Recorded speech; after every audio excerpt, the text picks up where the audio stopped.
चलिए नमस्कार साथियों, आज हम जानते हैं उत्सर्जन तंत्र, एक्सक्रीटरी सिस्टम। उत्सर्जन तंत्र होता क्या है? लेकिन उत्सर्जन तंत्र को जानने से पहले कुछ टर्मिनोलॉजी को जान लेते हैं जो बार बार आपकी परिभाषा में और इस चैप्टर में आते हैं, तो उसे जान लेना बेहद जरूरी है। कहते हैं कि सपने वो नहीं जो नींद में देखे जाते हैं। सपने वो नहीं जो नींद में देखे जाते हैं, सपने तो वो है जो नींद नहीं आने देते हैं, नींद नहीं आने देते हैं। चलिए शुरू करते हैं इस चैप्टर को। तो पहला जो शब्द है वह है एक्सक्रेशन। उत्सर्जन किसे कहते हैं? देखिएगा, शरीर में होने वाली जैविक क्रियाओं के फलस्वरूप हमारे शरीर में जैविक क्रियाएं हमेशा होती रहती हैं और इन्हीं जैविक क्रियाओं के फलस्वरूप कुछ हानिकारक पदार्थ शरीर में बन जाते हैं और उन्हीं हानिकारक पदार्थ को शरीर से बाहर निकालने की जो प्रक्रिया है वही क्या कहलाती है? उत्सर्जन कहलाती है। दूसरा जो है वह है उत्सर्जी अंग। अब देखिए, जैविक क्रियाओं के फलस्वरूप शरीर के अंदर बने हुए हानिकारक पदार्थों को जिस अंग के द्वारा बाहर निकाला जाता है उसे उत्सर्जी अंग या एक्सक्रीटरी ऑर्गन के नाम से जाना जाता है। चलिए अब जानते हैं उत्सर्जन तंत्र किसे कहते हैं। देखिएगा, उत्सर्जन की प्रक्रिया में भाग लेने वाले सभी अंगों को सम्मिलित रूप से उत्सर्जन तंत्र के नाम से जानते हैं। देखिएगा, हमारे शरीर का जो मुख्य उत्सर्जी अंग है वह है किडनी। चलिए इसके बाद हम लोग किडनी के बारे में पढ़ेंगे। चलिए दोस्त, किडनी के बारे में हम लोग जानते हैं। यह जो किडनी होती है यह मनुष्य का प्रमुख उत्सर्जी अंग है। क्या है? प्रमुख उत्सर्जी अंग है। देखिए, इस किडनी की जो इकाई है उसे नेफ्रॉन कहते हैं। क्या कहते हैं?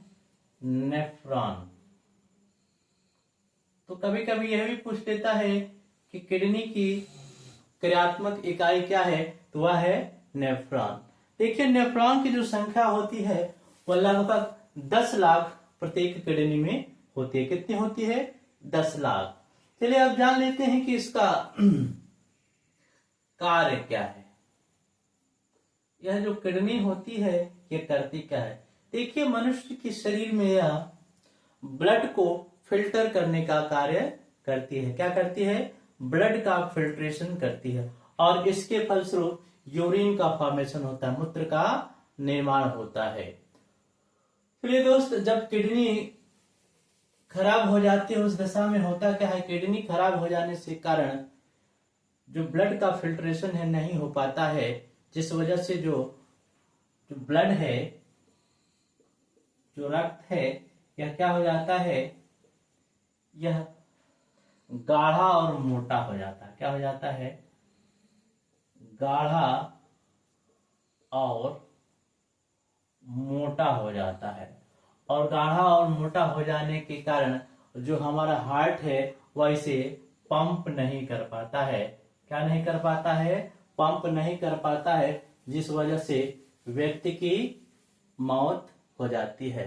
कुछ दिनों तक इसे डायलिसिस पर व्यक्ति को रखा जाता है, लेकिन यह परमानेंट इलाज नहीं है और आजकल तो किडनी का प्रत्यारोपण भी हो जा रहा है। चलिए इसके बाद हम लोग यूरिन के बारे में देखें कि यूरिन क्या होता है। यूरिन क्या है? यूरिन। यूरिन का मतलब होता है मूत्र। देखिए, यह किडनी जब ब्लड को फिल्टर करती है तो उसके बाद मूत्र का निर्माण होता है। चलिए यूरिन के बारे में जान लेते हैं। यह जो यूरिन होता है हल्के पीले रंग का गंध युक्त नमकीन स्वाद वाला अल्प अम्लीय एक द्रव है जो किडनी में इसका निर्माण होता है। इसका जो पीएच मान होता है वह 6.4 होता है। इसका मतलब यह हल्का अम्लीय होता है। चलिए, इसकी जो कंपोजिशन होता है इसमें सबसे ज्यादा नियर अबाउट 96% पानी पाया जाता है और इसमें जो सॉलिड पदार्थ पाए जाते हैं वह 4% पाए जाते हैं। अब इन सॉलिड पदार्थ में कुछ इनऑर्गेनिक होते हैं, कुछ ऑर्गेनिक होते हैं। तो इनऑर्गेनिक में पाया जाता है sodium chloride, potassium chloride, magnesium, calcium और फेरस इत्यादि पाए जाते हैं। ऑर्गेनिक में पाया जाता है यूरिया, यूरिक एसिड, अमोनिया और क्रिएटिनिन। देखिए अमोनिया के कारण ही उसमें जो तीव्र गंध आती है, जहां बहुत ज्यादा मात्रा में लोग यूरिन त्याग करते हैं वहां पर थोड़ा सा तीव्र गंध आती है, इसी वजह से आती है। चलिए किडनी को देख लेते हैं। तो यह किडनी की जो संख्या होती है वो 2 होती है। यह है आपकी किडनी और इससे एक नली लगी हुई इस तरह आती है, उसे मूत्र नली कहते हैं और यहीं पर मूत्र एकत्रित होता है जिसे कहते हैं मूत्राशय, यूरिनरी ब्लैडर। चलिए